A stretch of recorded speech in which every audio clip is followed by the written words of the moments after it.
Pero, ¿qué es una leyenda? En México, desde tiempos coloniales, se ha formado un sincretismo un tanto homogéneo entre españoles e indígenas, lo cual permitió un desarrollo multicultural, mismo que se ha visto reflejado en la creación de leyendas, mitos y todo un folclore que explica tiempos pasados y presentes. La leyenda es una historia, narración o creaciones de carácter colectivo con referentes reales que narran un suceso que incluye elementos sobrenaturales o extraordinarios y que tienen un cierto valor de verdad. En ella aparecen brujas, fantasmas, duendes, la famosa Llorona, los nahuales, cerros y hasta el diablo. El estudio de estas narraciones, con una plasticidad comunicativa increíble, estimulan la reflexión interdisciplinaria, pues en este tema se encuentran involucrados la antropología, etnología, historia, literatura, sociología y hasta el psicoanálisis, todas estas con el afán de entender y el actuar del mundo. Y como se verá más adelante, cuando la leyenda, por muy sobrenatural que suene, y cuando se transmite de generación en generación a tal grado de arraigarse tanto a un lugar, llega a tornarse como algo casi real. Todo comenzó con un TikTok. Así es, así fue como nos dimos cuenta de la existencia de la piedra del diablo, la que te comía y ya no aparecías. También encontramos publicaciones en Facebook, ya saben, de esas páginas que publican cosas sobre leyendas en México. Y comenzamos también a ver los comentarios que decía la gente sobre las leyendas, que muy bonito, que sí pasaba, etcétera de cosas. Como buenos investigadores, también encontramos libros que hablaban sobre las leyendas tradicionales de México. Para entonces terminar en San Google Maps y así encontrar la ubicación exacta de la piedra del diablo. Y enos ahí.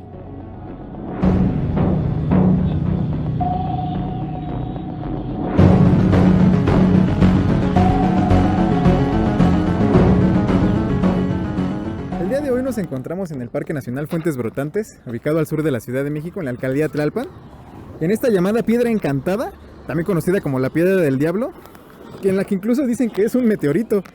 Y bueno, en fin, existen un montón de leyendas que giran en torno al simbolismo que se le atribuye a esta piedra, que hemos observado que es de un tamaño bastante considerable, y hemos notado que varios de los visitantes del parque vienen como con la intención de escalarla. Vemos desde el niño más pequeño así con mucha agilidad subiendo, así como el papá que va detrás de él. También hemos encontrado a grupos de jóvenes que en su intento por escalarla, pues se ríen, se toman fotos y esto. Pero nos preguntamos, ¿realmente conocen todas las historias y todas las leyendas que giran en torno a esta piedra? En la que incluso se realizan trabajos esotéricos, y está bien comprobado, hemos encontrado evidencia de ello, a pesar de que está este pequeño cartelito que vemos ahí que dice no realizar trabajos esotéricos. Y bueno, que en mi opinión se difumina bastante dentro de la vegetación del bosque. Y nosotros hemos tratado de realizar un análisis basándonos como en diversas corrientes, dentro de ellas la antropología simbólica, porque como bien lo observamos, pues es una simple piedra, ¿no? Para cualquier otra persona sería como una piedrototota en medio del bosque, ¿no? Y también hemos intentado relacionarlo con lo que es la ecología cultural, porque si bien sabemos, una cultura emerge en una comunidad que se establece en un sitio, que en este caso estamos hablando del bosque. Pero bueno, sin más que agregar, ¿qué les parece si mejor nos adentramos en la historia de la leyenda de este lugar?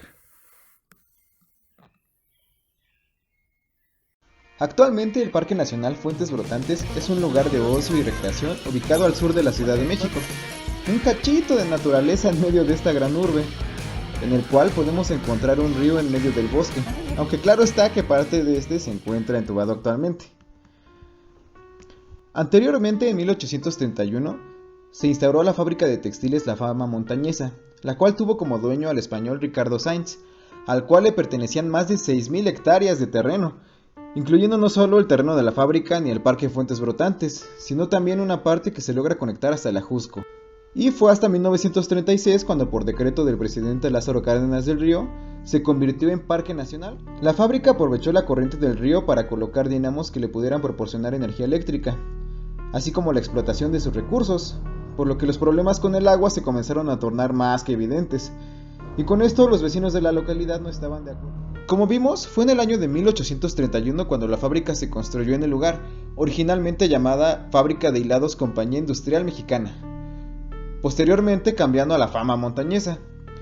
Esta utilizó el antiguo casco de una hacienda llamada El Arenal, y de la cual rescató la rueda hidráulica, para poder de igual manera aprovechar la corriente del río. En 1868 tuvo lugar la primera huelga exitosa en la historia del movimiento obrero de México, por parte de los trabajadores. Así como en 1883, los pobladores comenzaron a protestar en contra del acaparamiento del agua por parte de la fábrica.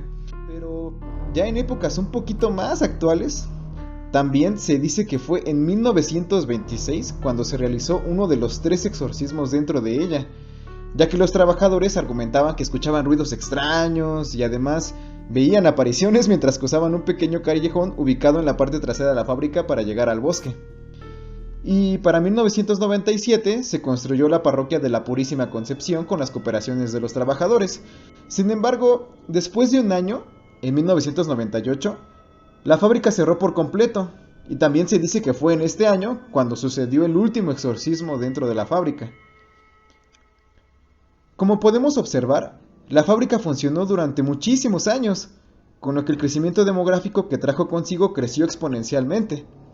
Prueba de ello está con que los propietarios de la fábrica otorgaron viviendas y terrenos a los trabajadores en las zonas aledañas, siendo así que para 1986 hubo una alta en la población, en la que incluso se formaron asentamientos irregulares. Sin embargo, también es importante mencionar que después del terremoto de 1985, se construyó la unidad habitacional Fuentes Brotantes como una acción de ayuda para las familias damnificadas. Y de hecho esta continúa hasta hoy en día albergando a muchas familias que viven justamente al lado del parque. Con todo esto, la convivencia se tornó en la formación de una comunidad muy unida, así como en el barrio de la Fama, el cual justamente adquiere ese nombre precisamente por la fábrica en la que hemos estado mencionando. Al momento de realizar nuestro análisis de la zona, encontramos que existen varias iglesias alrededor de este parque, incluso una del siglo XVI, la iglesia del Calvario. Pero nos llamó mucho más la atención ir a la que fue construida con las cooperaciones de los trabajadores de la fábrica, porque al momento de buscarla en internet nos dimos cuenta que tenía una placa a un costado de la entrada en donde justamente se menciona la cooperación de los trabajadores de la fábrica. Y como por un golpe de suerte, encontramos que las personas que se encontraban en ella fueron muy abiertas a resolver nuestras dudas en torno a la fábrica y demás cosas que habíamos investigado previamente, que curiosamente observamos que muchos no sabían mucho al respecto en torno a los exorcismos o historias de la fábrica, pero la amabilidad fue tanta que hasta el mismo párroco accedió a hablar con nosotros y contarnos lo que él sabe en torno a la fábrica, al barrio y sobre todo también de la piedra encantada en el parque. Y para nuestra sorpresa, esto fue lo que nos mencionó.